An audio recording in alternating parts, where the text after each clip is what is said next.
بسم اللہ الرحمن الرحیم۔ 4 जनवरी को जब सलमान तसीर अपने दोस्त के साथ खाना खा रहे थे तो मुमताज़ कादरी उस वक़्त अपने निशाने का ज़ाविया सोच रहा था। इससे पहले भी वो 3 बार उस पर शूट के लिए फ़ैसला कर चुके थे। जब सलमान तसीर खाना खाकर अपनी कार की जानब बढ़े तो मुमताज़ कादरी को परफेक्ट मौका मिल गया। मुमताज़ कादरी ने उस पर 27 फायर किए। इसके बाद उन्होंने हाथ खड़े कर दिए और दूसरे गार्ड से कहा कि इन्हें गिरफ्तार कर लिया जाए। सलमान तसीर ने मंगल की सुबह ईवान सदर में सदर आसफ अली जरदारी से मुलाकात की।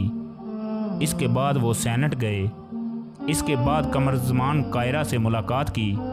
इसके बाद कोहसार मार्केट में जाकर खाना खाया।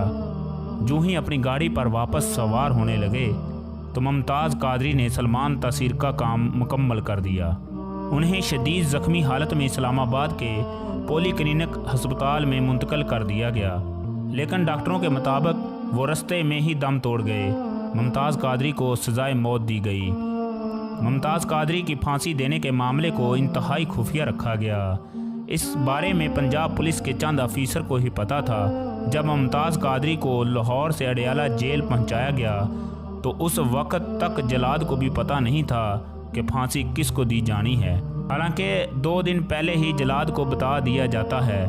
मुमताज़ कादरी की फांसी से एक बात बिल्कुल वाज़ेह है, इस मुल्क का सिस्टम कितना ख़राब है। मुल्क का कंट्रोल किन हाथों में है। ये मुल्क बना तो इस्लाम के नाम पर है, लेकिन 1947 से लेकर आज तक इस मुल्क पर इस्लाम नाम की कोई चीज़ नाफज ना हो सकी।